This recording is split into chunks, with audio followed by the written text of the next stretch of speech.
আমার গল্পপ্রিয় বন্ধুরা, কেমন আছো তোমরা? আশা করি ভালো আছো, আমিও ভালো আছি। তোমাদের মজা দিতে আমি আরও একটি মজার গল্প নিয়ে এসেছি। গল্পটি শুনলে তোমাদের রড দিয়ে ঝরনার মতো পানি বেরিয়ে আসবে। তো বুঝতেই পারতেছ গল্পটা কেমন ইন্টারেস্টিং হতে চলেছে, তাই দেরি না করে কানে হেডফোন পরে নাও।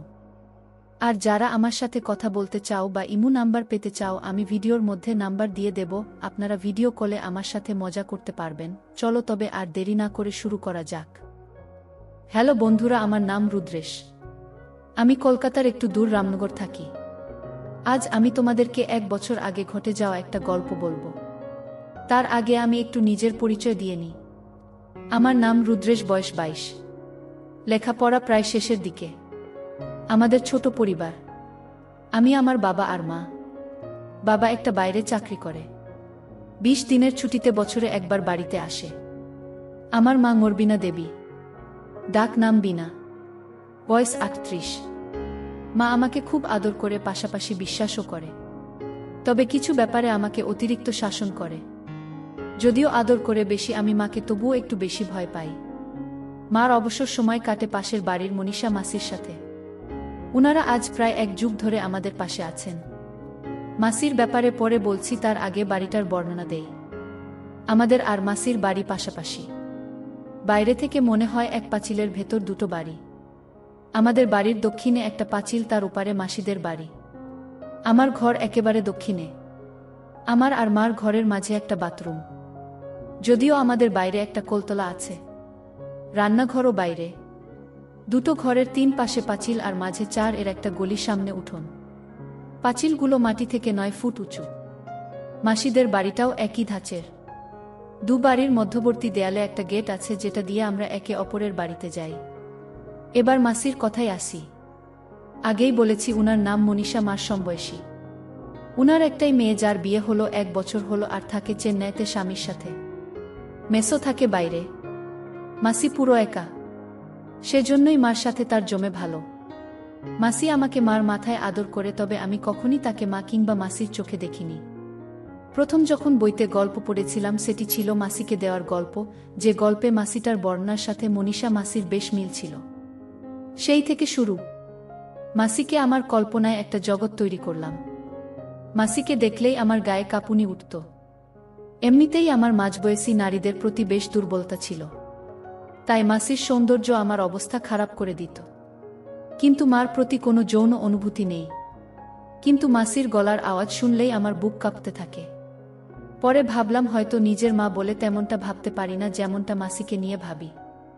আমি অনেক দিন ধরে ভাবছিলাম, যদি মাসিকে একা পাওয়া যেত। সেই সুযোগ চলেও এলো। গত বছর মার্চের দিকে কলকাতা থেকে খবর এলো, আমার মার এক মাসতুতো দিদির মেয়ের বিয়ে। আমাদেরকে নেমন্তন্ন করা হলো। কিন্তু আমার তখন পরীক্ষা চলছিল। এখনো 2টো পরীক্ষা বাকি। তো ঠিক হলো, মা যাবে, আমি থাকব। মাসিমা না আসা পর্যন্ত আমাদের বাড়িতেই থাকবে আমার দেখাশোনার জন্য। মাত্র 3-4 দিনের ব্যাপার।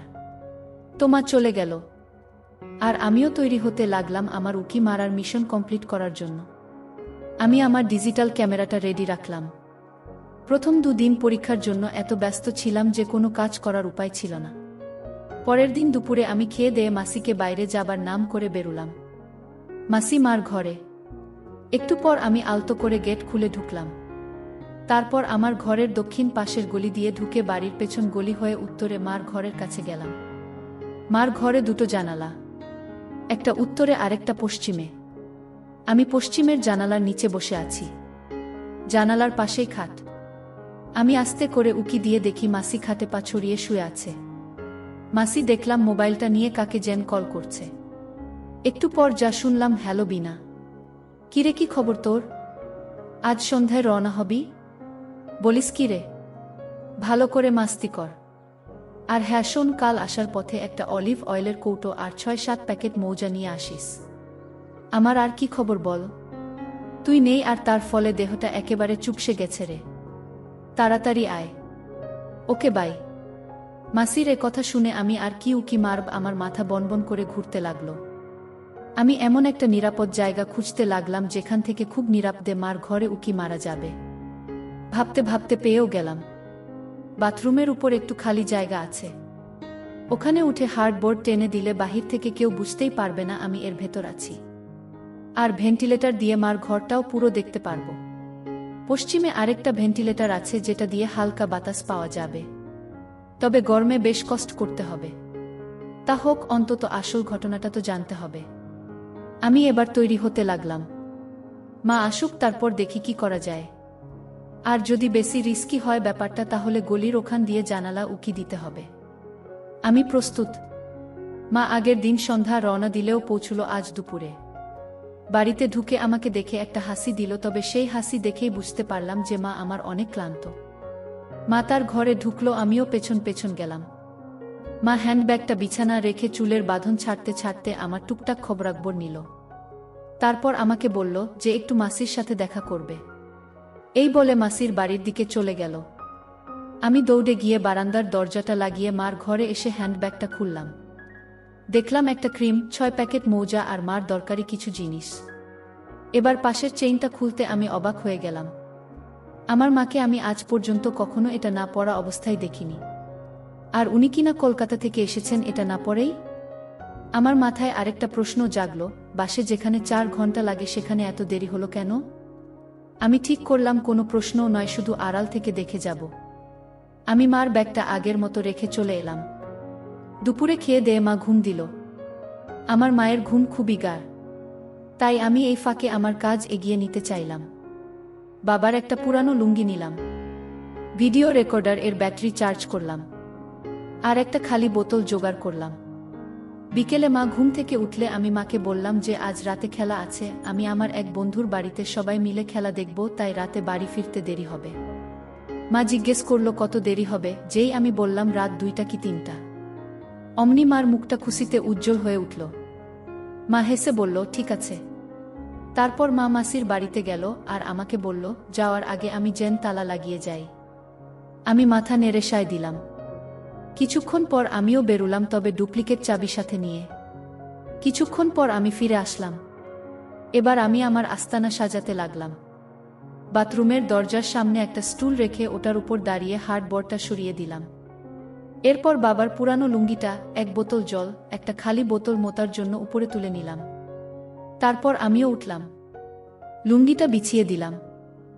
দেখলাম ভেন্টিলেটর দিয়ে মার ঘরটা পুরো দেখা যাচ্ছে আর খাটটা একদম ফেস টু ফেস পজিশনে। এবার আমি নেমে এলাম। আমার ঘরে একটা দরজা আছে যেটা দিয়ে উত্তর দিকে বের হওয়া যায়। দরজাটা এতদিন ভেতর থেকে তালা মারা ছিল। আজ দরজাটা লাগাবো ভেবে আমি ভেতর থেকে তালাটা খুললাম আর বাইরে দিয়ে লাগিয়ে দিলাম।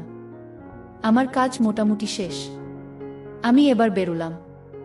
রাত 9টার মা ফোন করতেই আমি বাড়ি এসে খেয়ে নিলাম। মা বলল শোন, তোর মাসি আজ আমার সাথে থাকবে, তুই এসে দরজায় টোকা দিবি না। আগে আমাকে ফোন করবি, নইলে তোর মাসির ঘুমের ডিস্টার্ব হবে, বুঝেছিস? হ্যাঁ মা। আমি বেরুলাম তবে। হ্যাঁ যা। আমিও যাই, মনীষাকে ডেকে আনি। দুজন একসাথে বেরুলাম। মা মাসির বাড়িতে ঢুকতে আমি আমার ঘরের ভেতর দরজা দিয়ে ঢুকে ভিডিও রেকর্ডারটা নিয়ে ঘর থেকে বেরুলাম। চাবিটা নিয়েছি কিনা দেখে নিয়েই আমি আমার ঘরে তালা মেরে স্টুল এ দাঁড়িয়ে বাথরুম এর উপরে উঠে হার্ডবোর্ড টেনে দিলাম। ওফ, হাফ ছেড়ে বাঁচলাম যেন। বেশ গরম লাগছে। ভেন্টিলেটর দিয়ে বেশ বাতাস আসছে। আজ বোধহয় বৃষ্টি হবে। কিন্তু মা এখনো আসছে না কেন? 10টা বাজে গেছে প্রায়। এমন সময় আকাশে বিদ্যুৎ চমকাতে লাগলো। ভেন্টিলেটর দিয়ে বেশ বাতাস আসছে। যাক, ভালোই হলো, গরমে কষ্ট করতে হবে না। এসব যখন ভাবছি তখনই গেট খোলার আওয়াজ পেলাম। মা আর মাসি আসছে। আমার বুক ধরফর করতে লাগলো। ভেন্টিলেটরে চোখ রাখলাম। দরজা খুলে প্রথমে মা, তারপর মাসি ঢুকলো। মা বলল চল আগে ফ্রেশ হয়ে আসি। ঠিকই বলছিস রে, চল। মা আর মাসির মুখে এসব শুনে আমার নিঃশ্বাস বন্ধ হবার জোগাড় হলো। দুজন একসাথে বাথরুমে ঢুকল। প্রায় মিনিট 5 পর দুজন বেরুলো এবং ঘরে ঢুকে দরজা লাগিয়ে দিল। মা আর মাসি ঘরে ঢুকে দুজন দুপাশের জানালাটা লাগিয়ে দিল। বাইরে বৃষ্টি হচ্ছে খুব। মা বিছানা থেকে চাদরটা নামিয়ে একটা পুরানো চাদর বিছিয়ে দিল। তবে এবার যা ঘটল তাতে আমার বুক এতটাই ধরফর করতে লাগলো যেন মনে হলো আমি মারা যাব। মা বলল হ্যারে, দেখতো বারান্দার গেটে তালা লাগিয়েছি কিনা। মাসি বাইরে গেল। আমার হার্টবিট চলাচল বেড়ে গেল। মাসি আবার ফিরে এসে বলল, হ্যারে লাগানো আছে। এটা বলেই চুলটা ছেড়ে দিল। মা এতক্ষণ কি জ্যান করছিল পেছন থেকে আমি ঠিক দেখতে পারছিলাম না। এবার ঘুরে দাঁড়াতেই বুঝলাম কপালে বিরাট একটা সিঁদুরের টিপ ও নাকে একটা নাকচাবি লাগিয়েছে।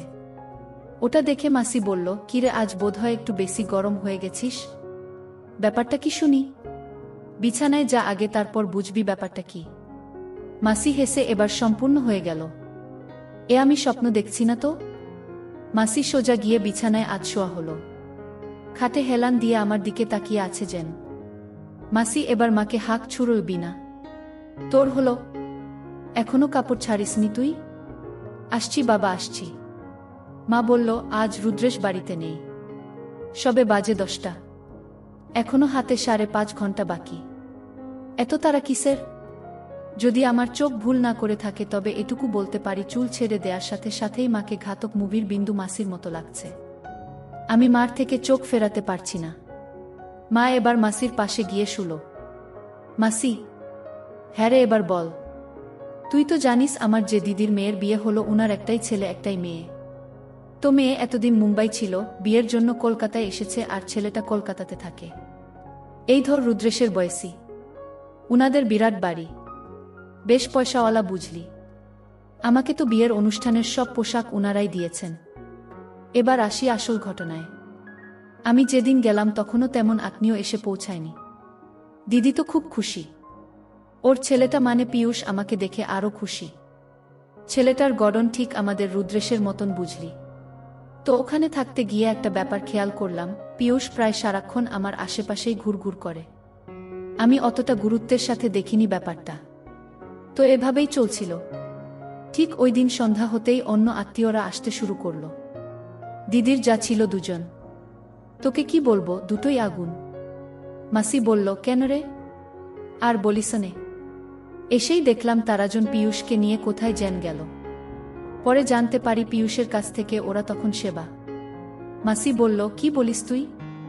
তবে আর বলছি কি, ওটা পরে বলবো, এবার শোন ঘটনা। বিয়ের দিন দিদি আমাকে নিজে সাজিয়ে দেয়। অনেকেই আমার সামনের দিকে আর চোখে দেখছিল, এমনকি মহিলারাও আমার দিকে তাকাচ্ছিল। তো একসময় আমি মানিয়ে নিলাম। হঠাৎ দিদি এসে বলল, বিনা দেখতো পীয়ূষ কোথায়? ওকে পেলে বলবি আমি ডাকছি। আমি পীযূষকে খুঁজতে লাগলাম সারা বাড়ি, কোথাও না পেয়ে গেলাম ছাদে। ওকে যেই ডাকবো তখনই খেয়াল করলাম ও ফোনে কার সাথে যেন কথা বলছে। আমি ভাবলাম কথা শেষ হলেই ডাক দেব, তাই দাঁড়িয়ে রইলাম। হঠাৎ শুনি ও বলছে, হ্যারে খুব সুন্দর দেখতে। মার কেমন এক বোন হয়। হ্যারে আজ 2 দিন ধরে তাকে ভেবেই পানি ফেলছি। দেখা যাক কি হয়। বাই। এটুকু শুনেই আমি বুঝে ফেললাম ও কার কথা বলছে। আমি এমন একটা ভাব করলাম যেন এই মাত্র এসেছি, পীয়ূষ তোকে দিদি ডাকছে। পীয়ূষ কিছু না বলে আমার দিকে একবার তাকিয়ে চলে গেল। আমি একলা ছাদে দাঁড়িয়ে ওর কথাগুলো ভাবতে লাগলাম। মাসি, কি? মা, বলছি তো, দাঁড়া একটু জল খেয়ে নি। মা জল খেয়ে আবার বলতে শুরু করলো। আমি ভাবতে লাগলাম, তবে কি পীয়ূষ আমার সেবা করতে চায়? পাশাপাশি এও ভাবতে লাগলাম, স্বামী থাকে অনেক দূরে, বছরে কটা দিন আমার কপালে জোটে, তাও সেটা আমার জন্য যথেষ্ট নয়। অনেকেই তো অনেক কিছু করে বেড়ায়, কেউ জানে না বলে তারা সতী নারী হিসেবে পরিচিত হয়। তাহলে আমাকে যদি কেউ কাছে চায় তো আমি কেন সাড়া দেব না? আমার শরীরেরও তো একটা খিদে আছে। এটা চিন্তা করেই আমি সিদ্ধান্ত নিলাম যে পীয়ূষকে সেবা করব, যেই ভাবা সেই কাজ। ততক্ষণে আমার ভেতর একটা অন্য মনস্ক জেগে উঠেছে। সেদিন পুরোটা সময় আমি পীয়ূষকে টিচ করেছি, ওর সামনে দিয়ে দুলিয়ে হেঁটেছি। আর পরের দিনগুলোতে তো সামনের দেখিয়ে দেখিয়ে ওর অবস্থা খারাপ করে দিয়েছি। তো পরদিন আমি বাড়ির উদ্দেশ্যে রওনা হব। দিদি কিছুতেই আমাকে একা ছাড়বে না, তাই বলল যে পীয়ূষ আমার সাথে যাবে। তো এটা শুনে আমি একটু মজায় পেলাম। আমি বেশ সুন্দরী একটা সাজ দিলাম। তো আমরা শেষ বিকেলে বের হলাম। বাস স্টপে গিয়ে পীয়ূষ টিকিট নিল। পরে বাসে উঠে দেখি একদম পেছনের 2জনের একটা সিট। আমি তো বুঝতে পেরেছি। আমি একটা দুষ্টু হাসি দিয়ে বললাম, কিরে বেছে বেছে একেবারে পেছনের সিট নিলি যে? পীয়ূষ বলল, পেছনে নাকি ঝামেলা কম। আমি একটা হাসি দিয়ে জানালার পাশে বসলাম। আমাদের সামনে এক জোড়া বুড়ো মহিলা আর বামে তাদের সাথে বুড়ো লোকটা ছিল। তো বাস ছেড়ে দেওয়ার কিছুক্ষণ পরে পাশের বুড়োটা ঘুমিয়ে পড়ল।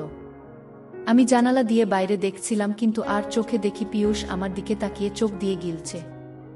ওর একটা হাত আমার থাইয়ের কাছে। আমি একটু নড়াচড়ার ভান করে শাড়িটা একটু টেনে নিলাম। এখন আমার বাদিকের পুরোটাই দেখা যাচ্ছে। আমি আর চোখে তাকিয়ে দেখি পীয়ূষের ফুলে ফুলে উঠছে। হঠাৎ গাড়িটার গতি কমে আসলো একটা পেট্রোল পাম্পে ধুকল তেল নেয়ার জন্য। আমি বাস থেকে নামলাম টয়লেটে যাব বলে। তখন সন্ধে প্রায়। মা বলতে লাগলো, বাসটা পাম্পে থামতেই আমি বাস থেকে নেমে পাম্পের টয়লেটে গেলাম। কাজ শেষে করে যেই বেরুবো তখনই আমার মাঝে দুষ্টুমি কাজ করল। আমি সামনের খুললাম, তারপর আমার হ্যান্ডব্যাগে রেখে দিলাম। মাসি বলল, কিন্তু কেন? মা বলল, আরে দেখানোর জন্য। এরপর আমি আবার ফিরে এলাম বাসে। সিট এ বসার আগে শাড়িটা এমনভাবে গোছালাম যাতে করে দেখা যায়। আমি বসতেই দেখি ও দু চোখে গিলছে। আমি না দেখার ভান করে বসে রইলাম। বাসটা ছাড়তেই ও আমার থাইয়ে একটা হাত তুলে দিল। আমি ওর দিকে তাকিয়ে একটু হাসতেই ও আরো উৎসাহিত হলো।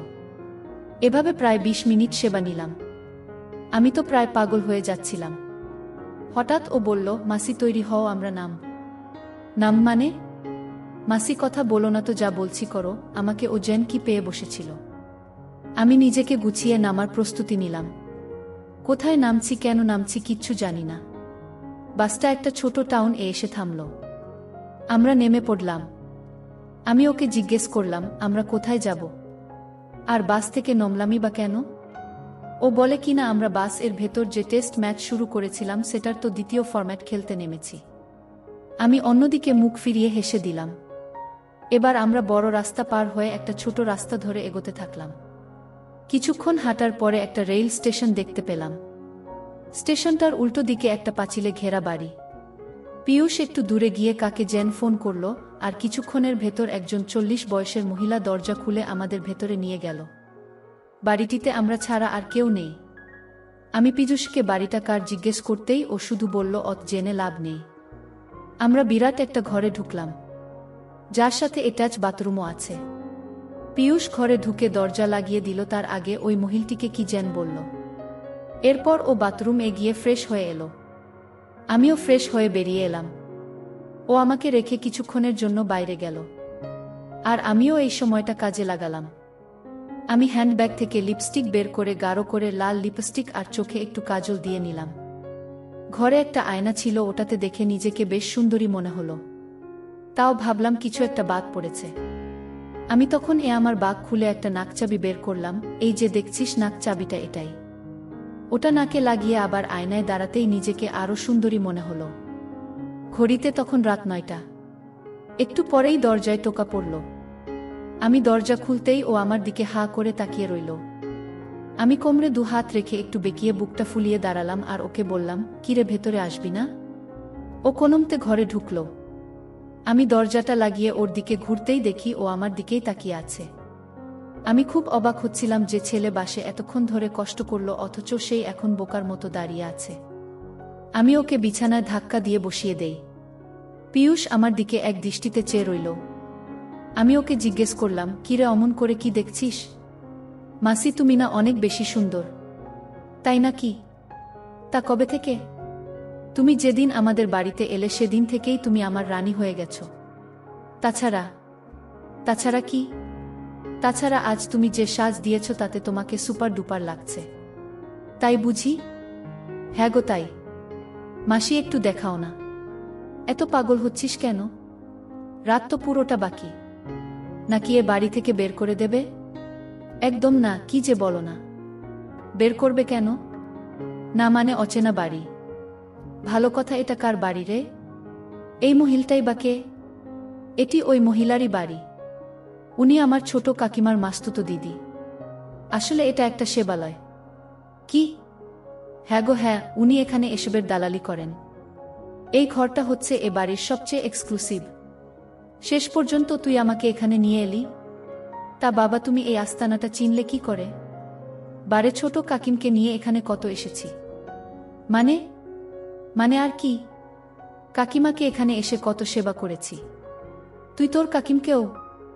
হ্যাঁ, শুধু ছোট কাকিমাকেই নয়, মেজ কাকিমকেও। এ ঘরে দুজনকে একসাথে দিয়েছি। ওই যে মাসিটাকে দেখলে দুয়ার খুলল ওকেও, এমনকি বিয়ের দিনগুলোতে যে কয়টা দিন কাকিমারা আমাদের বাড়িতে ছিল প্রতিদিনই সেবা করেছি। ওরে দুষ্টু বলিস কি? দিদি টের পেলে কি হতো বলতো? কি আর হতো, কিছুই হতো না। দিদি জানলে তোর কেটে রেখে দিত। তাই না কি? আরে আমার কেটে ফেললে আমার সতীমা কাকে দিয়ে সেবা নিত? মানে মানে বোঝনি? মানে হলো তোমার দিদি, মানে আমার মা কাছ থেকে সেবা নেয়। দিদি তোকে দিয়ে নেয়? মানে তুই তোর মাকে দিছিস? হ্যাঁ, মা তো আমাকে এসব শিখিয়েছে। কাকিমাদের ব্যবস্থাও মা করে দিয়েছে। আর আজ যে তোমাকে নিয়ে এখানে এসেছি এগুলোর ব্যবস্থাও মা করে দিয়েছে। কাকিমারাও জানে যে আমি তোমাকে চাই, বিয়ের অনুষ্ঠানে ওরা তোমাকে দেখেছে। অবশ্য ওরা তোমায় দেখে হিংসায় মরে যাচ্ছিল। কেন রে? কেন আবার তোমার কাছে ওরা যে কিছুই না? আমি ভাবতেও পারছি না দিদি। দাঁড়াও, তোমাকে একটা জিনিস দেখাচ্ছি। এটা বলে ও ওর মোবাইল হাতে কি যেন করছিল। তারপর আমার হাতে দিল, দেখলাম ভিডিওতে দিদি। আমি লজ্জায় দিদির দিকে তাকাতে পারছিলাম না। আমি পীযূষকে বললাম একটু বাইরে যেতে। ও বাইরে যেতেই আমি দিদির সাথে কথা বলা শুরু করলাম। দিদি, এটা কি পরেছ? কেন রে, খারাপ লাগছে? আমি তো সম্পূর্ণ থাকি রাতে। আজ পীযূষ নেই তাই ঢেকে রেখেছি, নইলে মাছি বসে এটো করে দেবে যে। হ্যারে, কেমন লাগছে? যাও, তুমি না একটা জিনিস। নিজের ছেলেকে দিয়ে সেবা নাও। বারে সেবা নিতে হবে না, তাই বলে ছেলেকে দিয়ে? দেখ, বিনা মেয়েদের সেবা নেওয়া দরকার। সেটা কার তা দেখার দরকার কি? খিদে মিটলেই হলো। তাছাড়া সুখেই তো আছি। আজ থেকে তুইও বুঝবি কি মজা। তুমি কবে এ ব্যবস্থা করলে বলতো? তুই যেদিন এলি সেদিন থেকেই ও আমাকে বলছিল, মা মাসির সেবা করব, মাসিকে লাগবে তুমি ব্যবস্থা করো, নইলে তোমাকে আমি ছোব না। আমার একমাত্র ছেলে একটা আবদার করেছে আর আমি তা রাখব না? তাছাড়া ও যদি আমাকে সেবা দেওয়া বন্ধ করে দেয় তাহলে তো আরও বিপদ। তাই ওকে বলে দিলাম যা যেভাবেই হোক ব্যবস্থা করব। কিন্তু বিয়ের ঝামেলায় তা আর হয়ে ওঠেনি। ওদিকে আমার যা দুটো কোথায় একটু হেল্প করবে তা না, সারাদিন পীযূষকে গিলেছে। শেষমেশ ছোটর সাথে কথা বলে ওর বোনের বাড়িটা ঠিক করলাম। সত্যিই তুমি একটা জিনিস। আর তুই কি? আমার ছেলেটাকে খাওয়ার জন্য সব বের করে করে হেঁটে বেড়াতিস। শুনলাম বাসেই নাকি তোকে ফিট করে নিয়েছে। আস্ত জিনিস তুই। আর হবিও বা না কেন? আমারই তো বোন। আমাদের মারা ছিল কঠিন জিনিস। তোমার মুখে কিছুই আটকায় না। এখন আবার আমাদের মায়েদের কথা টেনে আনো। তবে হ্যারে, তুই বাসের ভেতর নিয়ে এসে ভালোই করেছিস। কেন বলতো? যদিও আমার ধারণা ছিল তুই সেবা নিতে রাজি হবি, তাও যদি রাজি না হতিস তাহলে তোকে আমি ফোন করেই বাড়িতে আনিয়ে জোরপূর্বক সেবা নেওয়াতাম। দিদি, তুমি পার না এমন কিছু নেই। হয়েছে হয়েছে, এবার আমার ছেলেটাকে নিয়ে কাজ শুরু কর দেখি। কাজ শেষ করে সেখানে থেকে গেলাম। সকালের নাস্তা করে দুজন বেরিয়ে পড়লাম। স্টেশনে গিয়ে ট্রেন এ উঠলাম। ও আগেই একটা কামরা রিজার্ভ করে রেখেছিল। টিকিট চেক হয়ে যাওয়ার পর ও দরজা লাগিয়ে আমাকে সেবা দিতে চাইল, কিন্তু ট্রেন এর ভেতর সাহস হচ্ছিল না বলে আমি ওকে দিইনি। আমাকে স্টেশন এ নামিয়ে দিয়েই ও ফিরতি ট্রেন এ চলে গেল। আমি আসার পথে প্যাকেট কিনে নিলাম। এই হলো আমার ঘটনা। মাসি বলল, বাবা তুই পারলিও বটে। মা বলল, কেন, তোর হিংসে হচ্ছে না কি রে? মাসি বলল, না, হিংসে হবে কেন? আমিও যে একটা পেয়ে গেছি রে। মা বলল, কি বলিস? কিভাবে? তখন মাসি বলল, তবে শোন, কাল খুকির ওখানে যাচ্ছি বুঝলি। ওরা নাকি একটু চেন্নাই যাবে, কিন্তু ওর দেবরকে দেখাশোনা করার কেউ নেই। ছেলেটার বয়স কত আর 22-23 হবে হয়তো। আমাকে একথা বলতেই আমি বললাম আমি আসছি। তোকেও দেখে গেলাম, আবার যতদিন তোরা চেন্নাই থাকবি ততদিন তোর দেবরের দেখাশোনা আমিই করব। খুকি তো মহা খুশি।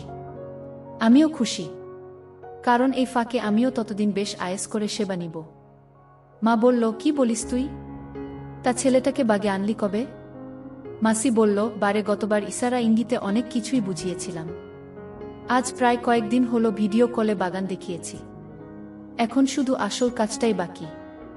মা বলল, তলে তলে এত দূর?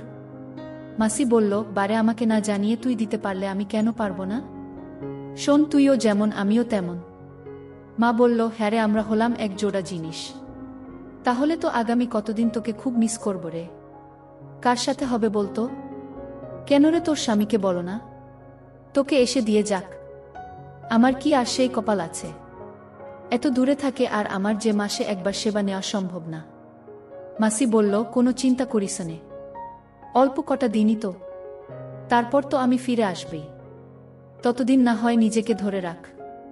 মা বলল, তা না হয় রাখলাম, তা আজ কি করব বলতো? মাসি বলল, আজ একটু নতুন উপায় হবে। আমি একটা নতুন জিনিস পেয়েছি রে। মা বলল, কি জিনিস? মাসি একটা কৃত্রিম মেশিন বের করল। মা বলল, এটা কিভাবে ব্যবহার করে, কোথায় পেলি? মাসি বলল, এটা আমাকে খুকির দেবর পাঠিয়েছে, আর এটা ব্যবহার করা একদম সোজা। মা বলল, বেশ ভালোই হবে রে, নিজেরাই নিজেদের সেবা দিব। কি বলিস? মাসি বলল, তা তো বটেই, তবে তাই বলে বসে থাকলে চলবে না, কিন্তু সেবা নেওয়ার সুযোগ তৈরি করতে হবে। এখন চল আমরা একটু মজা করি। প্রায় 1 ঘন্টা পর মাসি বলল, খোকা কোথায় রে? মা বলল, ভোর রাতে ফিরবে। দুজন একসাথে বাথরুমে অর্থাৎ নিচে গেল। দুজনে ফ্রেশ হয়ে নিল। মা বাতি নিভিয়ে দিল। প্রায় 30 মিনিট পর আমি নেমে আমার ঘর দিয়ে বেরিয়ে মাকে ফোন করলাম যে আমি আসছি গেট খুলতে। আমি এমন একটা ভাব করলাম যেন ঘুমে কাতর। মা গেট খুলে দিতেই আমি সোজা আমার ঘরে গিয়ে শুয়ে পড়লাম। পরদিন আমি একটু দেরি করেই ঘুম থেকে উঠলাম। উঠে ফ্রেশ হয়ে রান্নাঘরে গেলাম, দেখি মা রান্না করছে। মা আমাকে দেখে একটা হাসি দিয়ে জিজ্ঞেস করলো, কি খাবো? আমার কেন জানি কিছু খেতে ইচ্ছে করছিল না, ভাবলাম একেবারে দুপুরে খেয়ে নেব। মাকে বলতে মাও কিছু বলল না। মাসির কথা জিজ্ঞেস করতেই মা বলল, মাসি তার মেয়ের কাছে যাওয়ার জন্য সকালে বেরিয়ে গেছে।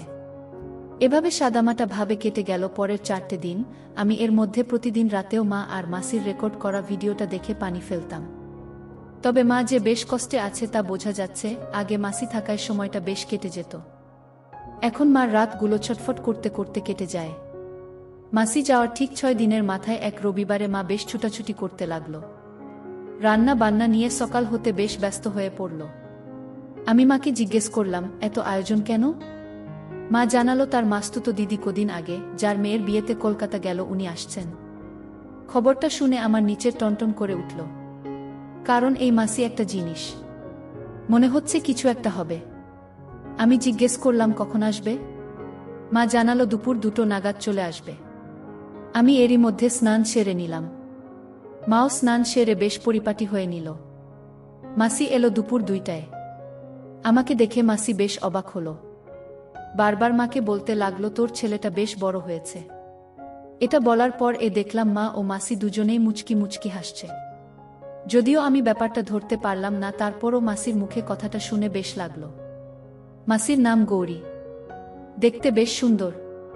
খেয়ে দিয়ে মাসি আমার ঘর এলো আমার সাথে গল্প করতে। মাসি মাকে বলল, একটু রেস্ট নিতে, সারাদিন অনেক কাজ করেছে বলে।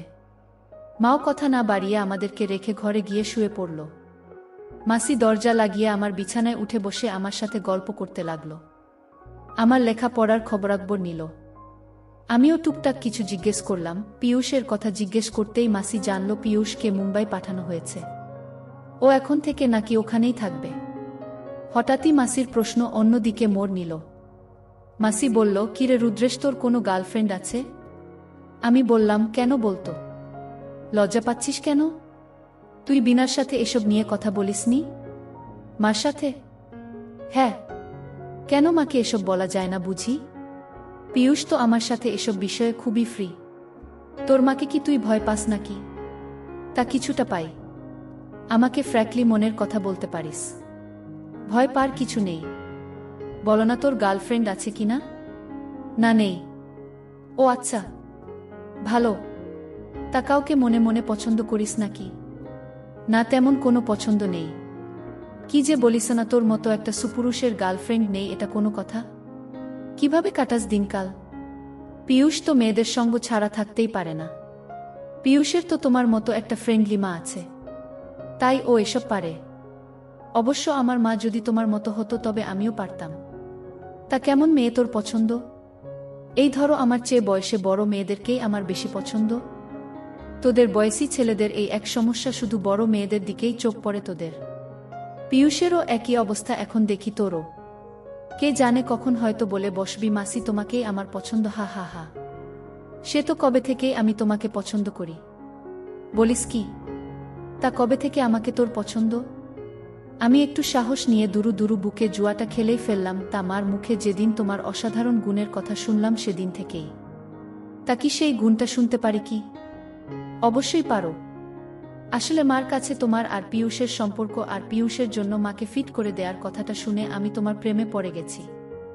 আমার কথাটা শুনে মাসি একটা ধাক্কা খেলেও দ্রুত সামলে নিয়ে বলল, তোর যেখানে রাগ হওয়ার কথা সেখানে তুই আমার প্রেমে পড়লি কেন বলতো? বারে পৃথিবীতে কজন মা পড়ে ছেলেকে এভাবে ভালোবাসতে? তোমার এই গুণটাই আমাকে আকৃষ্ট করেছে। একটা প্রশ্ন করি? আমি জানি তুমি কি প্রশ্ন করবে। তোমাকে আমি একটা ভিডিও ফাইল দেব, আমার নিজের হাতে রেকর্ড করা, ওখানেই তুমি উত্তর পেয়ে যাবে যে কিভাবে আমি এ ব্যাপারগুলো জানলাম। আমার আরেকটা প্রশ্ন ছিল রে। বলো না। তুই কি বিনাকে মানে তোর মাকে? বুঝতেই পারছিস আমি কি বলতে চাইছি।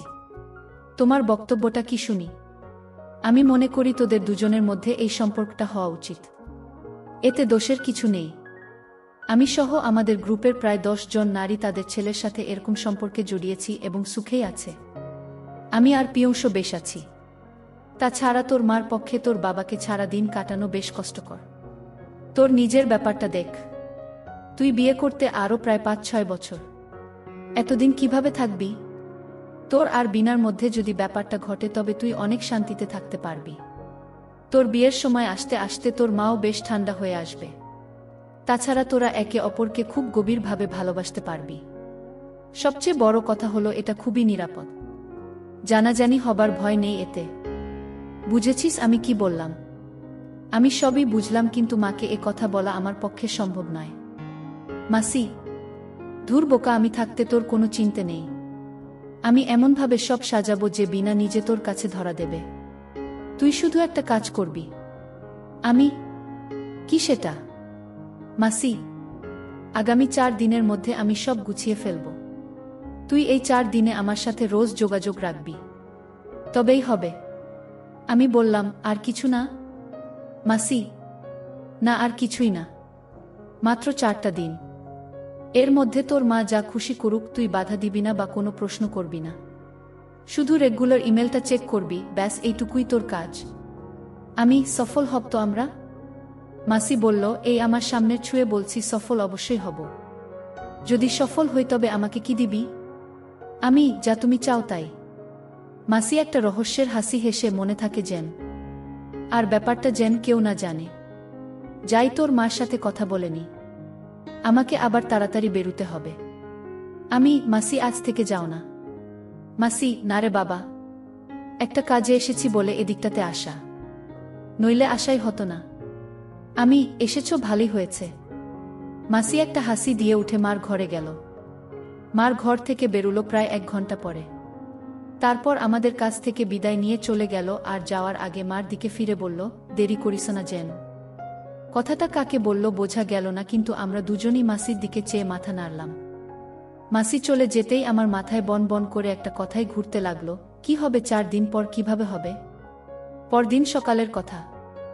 আমি ঘুম থেকে উঠে দেখি মা বেশ গোছগাছ হয়ে আছে। আমি মাকে জিজ্ঞেস করলাম কোথায় যাচ্ছে। মা বলল, বাবু শোন, আমি এক সাধু বাবার কাছে যাব।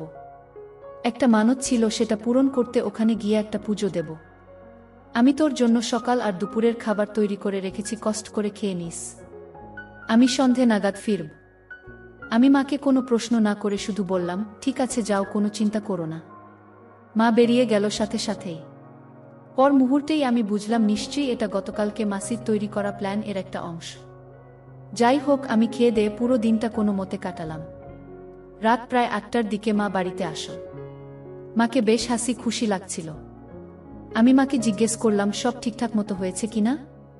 মা হাসি মুখে জানল যে সব ঠিক আছে। রাত খাওয়া দাওয়া করে যখন শুয়ে পড়লাম তখনই একটা মেইল পেলাম মাসির কাছ থেকে। মেইলটা ছিল এরকম, অডিওটা শোনার পর আমাকে মেসেজ দিয়ে জানাবি। আমি ফাইলটা ডাউনলোড করে বাতি নিভিয়ে অডিওটা শুনতে লাগলাম। এটা ছিল মার সাথে মাসির ফোনালাপ। তাদের মধ্যে কথাগুলো ছিল এরকম, মা, হ্যালো দিদি, কেমন আছো? মাসি, ভালো। কি করছিস? মা, এই তো স্নান করেই তোমাকে ফোন দিলাম। মাসি, এইমাত্র বাড়ি ফিরলি? মা। হ্যাঁ গো দিদি, কিছুক্ষণ হলো এসেছি, তোমার সাথে কথা বলছি। মাসি, বাবু বাড়ি নেই? মা। না গো, একটু বাইরে গেছে। মাসি, তা কি হলো, ওখানে গিয়ে শুনি। মা। আরে সেটা বলার জন্যই তো তোমাকে ফোন করা। যার কাছে পাঠিয়েছ উনি মানুষ নন, দেবতা। বাবা, আজ যা দেখলাম না, নারীরা উনাকে এত মান্য করে না দেখলে জানতাম না। মাসি, দেখলি তো, তুই তো যেতেই চাসনি, তা এবার বুঝ। তা কি হলো বলো না। মা। বলছি বাবা, বলছি। প্রথমেই উনার আশ্রমে গিয়ে পৌঁছেই মন্দিরে পুজো দিয়ে বাবার খাস কামরার কাছে গেলাম। সেখানে একজন নারী সব দেখভাল করছিলেন। উনি আমাকে আর আমার সাথে আরও 4 জনকে একটা আলাদা ঘরে নিয়ে গেলেন। আমাদেরকে সারিবদ্ধভাবে দাঁড় করিয়ে জিজ্ঞেস করলেন আমরা নতুন এসেছি বলে আমাদেরকে উনি কিছু শিখিয়ে পড়িয়ে দেবেন যাতে কোনো বেয়াদবি না হয়।